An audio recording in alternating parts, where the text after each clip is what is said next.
What is up, Man Hour Nation? It never surprises me of how stupid some individuals can be in this great world that we live in. And it goes no further than Patriots cornerback Jack Jones.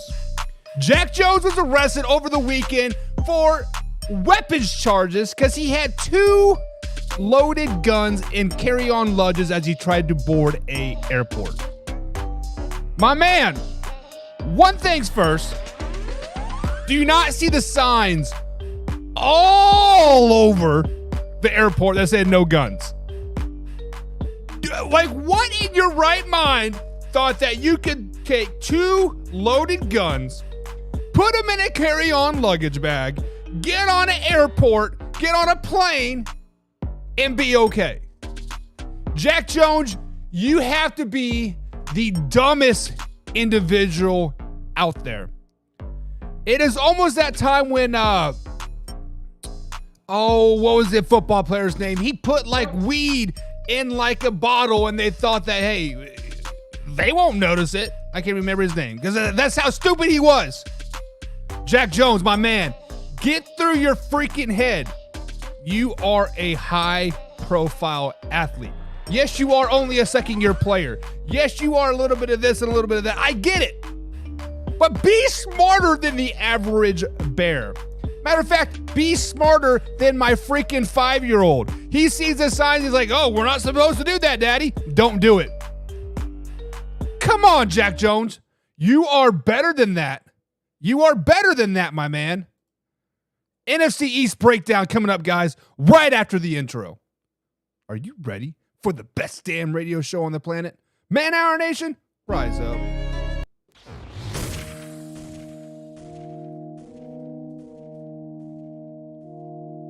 You don't want to be every time, no. I would like to personally welcome you to Man Hour After Dark. Say that then. I bring you the host, Mike, Buck, and Cone. You know who coming to the stage. Sports talk than what you about to hear right here. I second that. Go. You know that it's us when we talking about sports. Giving you facts on the field to the core. Tune in, we need the support. 1 hour too short, then listen some more. On all your stations, not dropping no music. Stripes like Adidas, but Nike just do it. Down 4 in the 4th, we go for the win. Michael 2 seconds, we taking it in. Buck, Mike, and Combs, you know what's going on.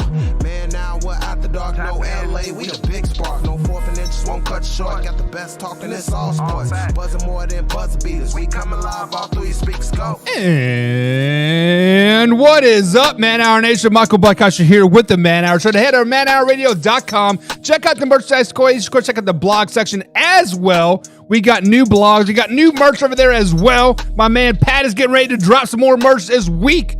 Guys, check it out. It is lovely. It's very mucho gracias. I don't know how to speak Spanish, but we take make it. It's fresh. It's fresh. It is clean, and it is endorsed by me because I sometimes feel like I feel good and pretty and stuff. I don't know. I'm in a hoodie and a t-shirt and some slides.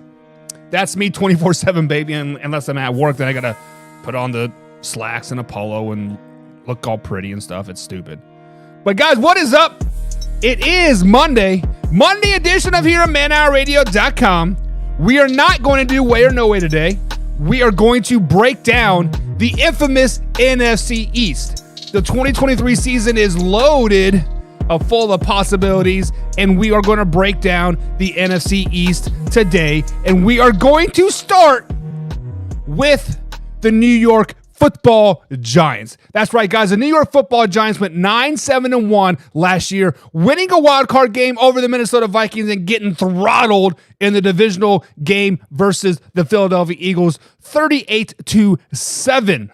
The New York Football Giants started off very, very hot in 2022, and they stumbled to the finish line to kind of just sneak into the playoffs. Let's just be honest about it. This offseason has kind of been meh, right? A little bit of meh. It's been so meh that Saquon Barkley doesn't even know if he wants to be a part of the franchise. Daniel Jones signed that $40 million deal. And Saquon Barkley is not on the team as of right now. So this is what I'm basing my predictions off of, is it's without Saquon Barkley this season, because I don't think he is going to play on the franchise tag. So with that being said, guys, this season I have the New York Football Giants going 6-11. 6-11. Now, that's nothing to really snipe your head about, right? Because the first 2 weeks of the season, you start with dubs. You start with dubs over the Dallas Cowboys, and then you have a dub over the Arizona Cardinals. The Arizona Cardinals are going to be a huge wild card this season. I don't know how bad they're going to be, but it could be historically bad in Arizona. But you open up the season with the Dallas Cowboys at home, then travel to Arizona, and then you travel to San Francisco, continue that West Coast trip, and that's your first loss of the season. Oh, you want to play some more NFC West teams? How about the Seahawks? Seahawks come to town. That is a loss as well, giving us a 2-2 record on the season. Then you travel to Miami, to Buffalo, unless another L, and then another L, and then finally get back on the winning ways versus the Washington Commanders and Sam Howell and the boys. Then you welcome the New York Football Jets into town. That is a loss as well. Loss to the Raiders as you travel to Vegas. Then you travel to Dallas. That's a loss. Travel to Washington, D.C. That's a loss. Travel to New England. That's a loss. Much needed bye week. 3 wins going into week 13. And then you have Monday night matchup versus the Green Bay Packers. Now, I think the Packers are going to be really, really good this season. Sorry about the camera all shaking. I got just the webcam set up today. That's my bad. That is a dub versus the Packers. You coming off a bye week, Monday Night Football. I feel like you guys can get some things going right. Not so fast. Travel to New Orleans. That's a loss. Travel to Philly. That's a loss. Then you cut the Rams coming into town. That's a win. And then you get a week 18 over the Philadelphia Eagles again, because the Eagles probably had the division wrapped up at this time. 6-11, missing the playoffs this year without Saquon Barkley. Now, if Saquon Barkley happened to be, hey, I want to come in, I want to play, man, this franchise tag isn't such a bad thing after all. Maybe it's not such a bad thing after all. Well, 8 wins. 8 wins with Barkley, maybe. Maybe a win over the Saints, maybe a win over the Patriots. But let's just be honest. The New York Football Giants do not move my needle one way or the other. The New York Football Giants, yes, they were a playoff team last year. Yes, they won a playoff game last year. But look at that schedule, guys. The 49ers, the Seahawks, the Dolphins, the Bills, the Commanders, the Cowboys, the Raiders, the Packers. Their schedule does not do them any favors this year whatsoever. 6-11 is all I got for the New York Football Giants this season. Guys, let me know in the comments below what you guys think about this prediction here. Javier's in the chat. What's up, Javier? He says Cowboys versus Packers. Is that going to be a NFC Championship preview? Javier? Huh? I could get behind that. I could get a little bit about Packers and Cowboys again. Samuel Gomez is in the chat as well. He says Packers for sure, baby. Drop it down with the Packers. Drop it like it's hot. Drop it like it's hot, right? Love it, guys. Arthur Brown says Philadelphia Eagles are sweeping the Giants this season. Arthur, I would give you that. I would give you that, except for they play week 18. They play the last 2 weeks or the last 3 weeks of the season. The Eagles, the Giants at this point in the season, they're just kind of like whatever. Let's just get through it. And the Eagles are looking beyond that point. And so this is going to be the week 18 matchup is going to be a game of backups, right? It is going to be a game of who has the better backups, and I think the Giants had the better backups in like at the end of the day. Now This was very, very intriguing to me, guys. So stay put. Notice the trend here, and I want you guys to see if you can catch the trend moving on in these NFC East games. Notice the split between the Eagles and the Giants. Notice the split between the Commanders and the Giants. Am I dropping a hint? I am definitely not dropping a hint. Wink, wink, ha, ha. But next up, guys, we are going to talk about the Washington Commanders. This team is very, very confusing to me, just because just a couple years ago, my man Torrey Anderson sat right here and said they were going to go 13-3 with Ryan Fitzpatrick. He got hurt like the second play of the game, and that season went down the hill really, really quick. Last season, they started off terrible. What were they? 1-5, 1-6. Ended up with an 8-1 record. Kind of got hot mid-season, kind of like toward the end. No playoff berth. No first overall pick. 8-8, a 500 team. How can you be 500 when there's 17 games or whatever? We'll digress from that. I hate ties. Hate them. I hate them.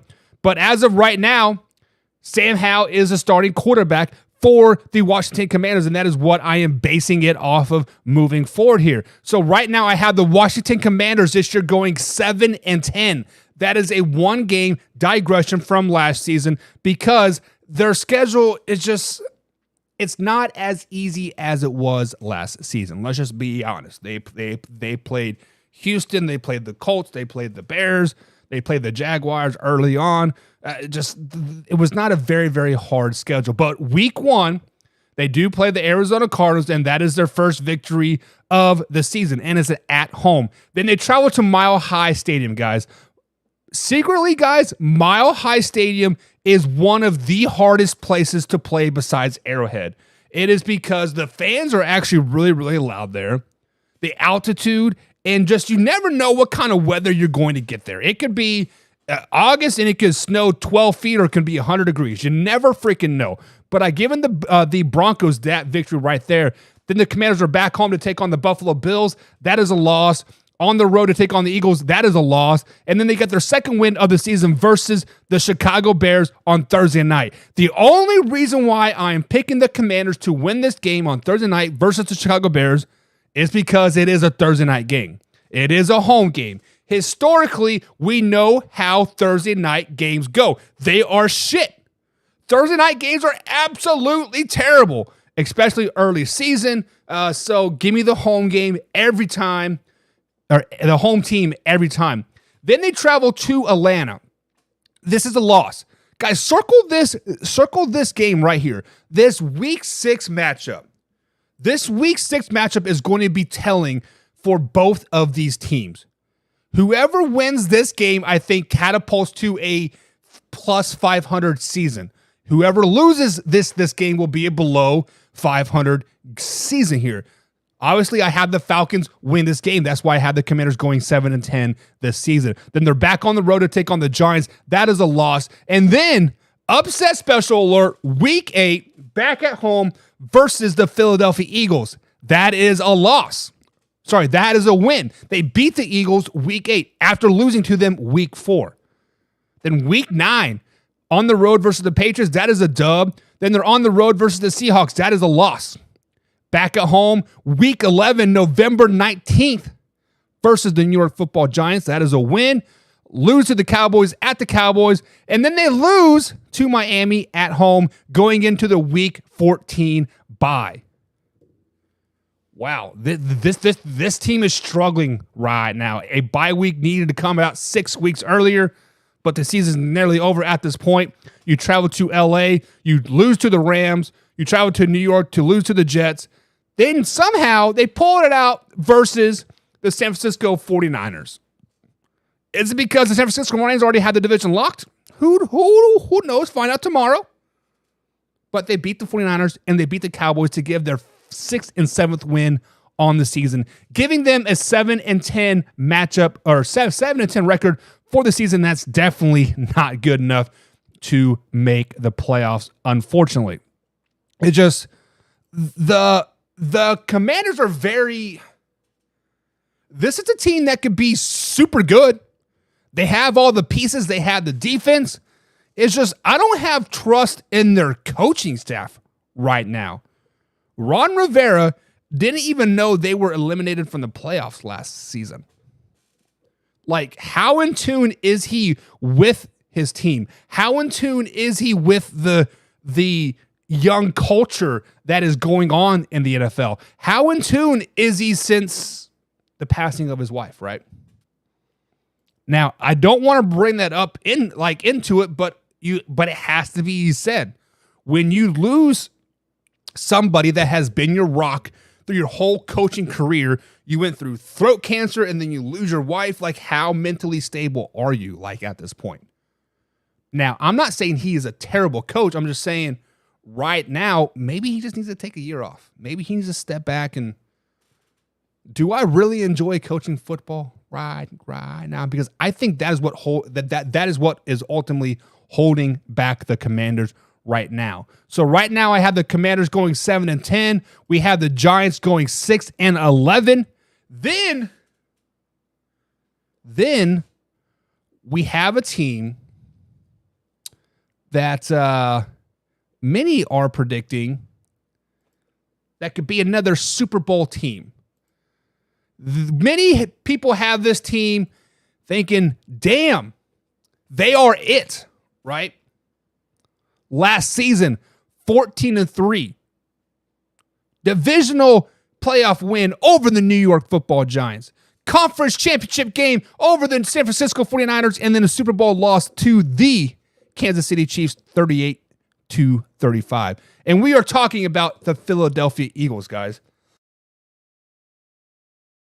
The Philadelphia Eagles are a team that is, I wanted to pick them to be bad. I wanted to prove the Super Bowl hangover theory. I wanted to do this. I wanted to do that, but their schedule was just very, very favorable for them, unfortunately. When I say unfortunately, I guess fortunately for Eagles fans, but unfortunately for me that wants the Eagles to be bad, kind of secretly, I don't know. But as I had the Eagles going 12-5 this season. We have them opening up 7-0. 7-0 to start the season. Wins at New England. Wins over the Vikings. Win at Tampa Bay week number 3. Win over the Commanders at home. Win over the Rams. Win over the Jets. A win versus Miami Dolphins on Sunday Night Football at home. Guys, that first 7-week schedule there, that is kind of sus. How are you defending Super Bowl runner-ups and you're playing a team like the Jets? You're playing a team like the Rams. You're playing a team like the Bucks and the and the Patriots. All the quote experts, let's use that term very, very loosely. The experts have them going below 500. What? Yes, the Vikings should be a good team, right? I think I have them at 10 wins.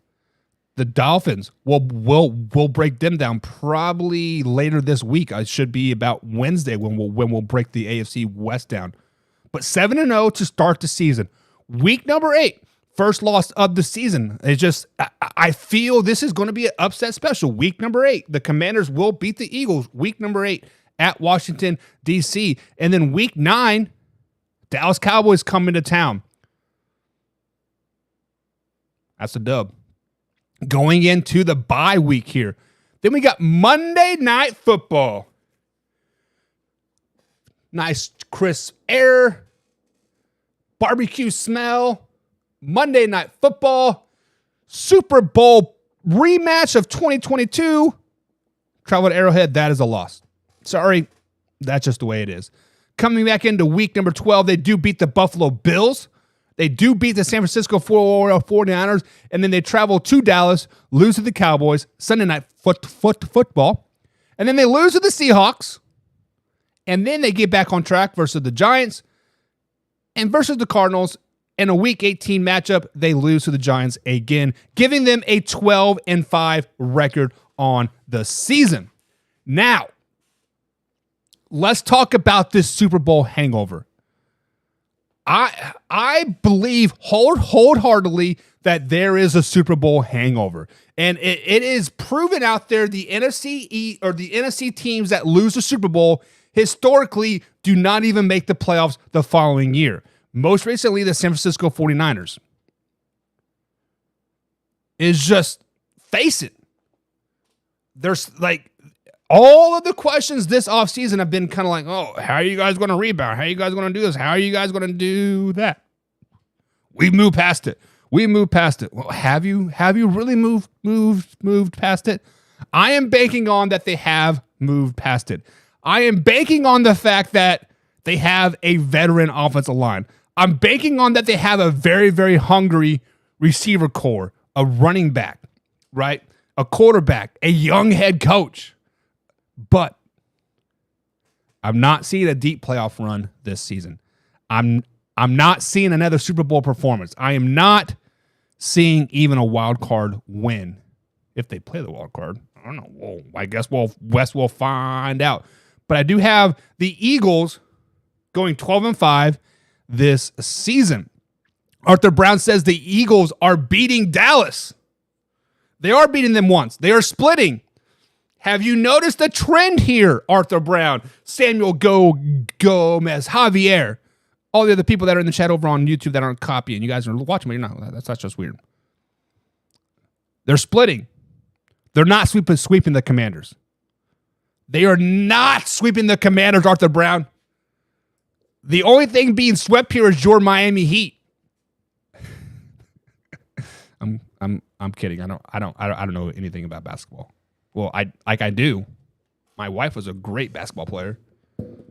Have you guys ever played like a game with your significant other and you're like, man, I really want to beat this person? Me and my wife played pig, horse, whatever you want to call it. She kicked my ass so bad that I had to tell her that I threw the game. Well, I lost on purpose. And no. I gave it my all, baby. I gave it my all, and I still lost. So, guys, we have broke down the Giants, 6-11. Pop that up there for me. There we go. We've broken down the Commanders, 7-10. We have broken down the Philadelphia Eagles, 12-5. No, good Samuel, we're not talking about bad basketball. all NFL talk. Now it's time to break down America's team. Now it is time to break down arguably one of the best teams in the NFC. It is time to break down the Dallas Cowboys. Put some respect on their name because the Cowboys are going to be very, very good this season. Unfortunately, their record is not going to be so good. The Dallas Cowboys are going to be a team that kind of skates by a lot of these games. Last season, they were 12-5. They did have a wild card win over the Tampa Bay Buccaneers, but then they lost to the divisional to the San Francisco 49ers 19-12 with that debacle of a play. Let's just be honest, that was a weird-ass play that they ended the game on, but it is what it is. But they finished 12-5 last season. This year, I have them finishing 11-6. One game digress from last season. Not because they are a worse team. Not because they have not got better in this offseason. Just because I think the Dallas Cowboys finally have the long-term goal in mind. They are going to take a couple weeks off. They are going to, basically kind of coast. They are going to see the writing on the wall about week 13, 14. Like, hey, the best we can do is this, and so why push it, right? But week number 1, they do lose to the New York Football Giants at New York. Week number 2, they beat Aaron Rodgers and the New York Football Jets at home. And then they're back on the road versus the Cardinals, and that is a dub. Then they're back at home versus the Patriots. That is a dub. Beat the 49ers week 5. And then week 6, this is a very pivotal point in their season. They are going to lose this game to the Chargers on Monday Night Football, but it is going to be how they lose. It is just going to be one of those nasty, sloppy-ass games where you go into the bye week, week 7, and they're just bitter, right? They are just a bitter, pissed-off team. They're like, man, we are better than that. We've shown horseshit basically all season long. It is time to get right. And they go out there and they flex on the Rams week number 8. And then they travel to Philly week 9. That is a loss, but it's a very, very good loss. Close game, good loss, a lot of momentum moving forward, and that's exactly what they need because they rip off the next 6 games. They beat the Giants at home. They beat the Panthers on the road. They beat the Commanders. They beat the Seahawks, and they beat the Eagles again, and then they travel to Buffalo, and then they beat the Buffalo Bills. At this point, they are a super hot team. Everything is clicking, but unfortunately, the writing is on the wall at this point. They kind of know how high they can go, and the number crunchers and the bean counters start to crunch, and it's like, hey, we'd rather play this team in the first round of the playoffs, so let's just kind of give them a little bit of vanilla defense, a little bit of vanilla offense, and kind of milk our way into the playoffs, because we are in the playoffs. It's just a matter of what 4, 5, 6 seed we're going to get, right? So they lose to Miami at Miami. They lose to Detroit at home. And then they lose to the Commanders at the end of the season because the game doesn't matter at all at that particular time, giving them 11-6 record to wrap it up. With that being said, there are a couple games that are some toss-up games. This Detroit game and the Commanders game, if they decide to play those 2 games, they could easily be a 13-win team. But I don't see it. I don't see them playing those 2 games out, unfortunately, because, they would rather play X team in the playoffs versus Y team. 11-6 for the Dallas Cowboys this season. Guys, my pop-up chat is not working, but I do see your comments here. And Samuel says, I don't think they're going to beat the Jets. So, Samuel, let me ask you this question. Why do you not think the Dallas Cowboys will beat the Jets this season? I understand that Aaron Rodgers seems to own the Dallas Cowboys. I understand that the Jets, historically, seem to just play the Dallas Cowboys very, very well. For whatever reason, that's just the way it is. But this year, I think it is different. I think the Jets are going to be not very good. I think the Jets are going to be very, very highly overhyped all season long. And it starts with that loss versus the Dallas Cowboys, unfortunately. Arthur Brown says, lost to the Niners, Eagles sweeping, but the Lions lose to the Bills. Lost to Niners, Eagles sweep. So he says the Cowboys are going to lose to the Niners, lose to the Eagles, and beat the Lions and lose to the Bills. See, the Buffalo Bills, guys, Arthur, this is the reason why you need to tune in. It should be Wednesday, right? Because today is the East. Tomorrow will be the South. That'll be Tuesday. No, Thursday. Thursday, we will break down the AFC East. And you guys are going to be shocked.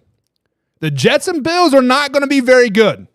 Let's just call a spade a spade. They're not going to be very good. Tune in Wednesday or Thursday, and I'll be sure to let you know why. I don't believe in the Dallas Cowboys quarterback. That was previously Samuel. Samuel says he does not believe in the Dallas Cowboys quarterback. If Kellen Moore was the offensive coordinator, I would agree with you. At that point, I would not believe in Dak Prescott. However, Mike McCarthy knows the strength and weaknesses of Dak Prescott. Dak Prescott is a game-managing quarterback. He is there to not lose you games. Now, he will win you a couple and he will lose you a couple, yes. But that is because he will be put in positions where he has to do that, right? All in all, he is an Alex Smith, Tom Brady type of quarterback. He wants to nickel and dime you down the field, hand the ball off, run 50 offensive plays, and 30 of them be running plays. That is what Dak Prescott will excel at, and that's why Dak Prescott will be a top 10 quarterback this season. You don't have to believe in him, but you can trust in him. And in Dak Prescott We trust, baby. We trust. So, guys, with that all being said, this is the NFC rankings as we have them right now. The Philadelphia Eagles will be first place, 12-5 with a 3-3 divisional record. Number 2 is the Dallas Cowboys, 11-6, 3-3 divisional record. Number 3, the Washington Commanders, 7-10 with the 3-3 divisional record. Coming in at number 4, the New York Football Giants, 6-11 with the 3-3 divisional record. Now, I did not plan that. It happened to come the way it came. So the 3-3 was all by total luck, guys. I did not plan that out. But I do have the Philadelphia Eagles repeating in the division. That is right. I had the Philadelphia Eagles repeating it as division champions for the first time in 19 years on a 12-5 record. Now, somehow the Dallas Cowboys can possibly jump over them by beating the Commanders, maybe beating the Lions at the end of the season. But right now, it is the Eagles repeating as Division East champions. Guys, let me know what you think in the comments below. I have all these posted up on the old Facebook page at facebook.com/manhoursports. Of course, we'll play the clips of these later today, so you guys can talk all your shit on there that you want. But that is currently what I have. What do you guys think? Let me know. Slide into those DMs. Hit me up on the old Twitter machine. But I gotta go. We got football practice. Little man has to poop. Bada bing, bada boom. Man Hour Nation, guys, rise up. See you tomorrow.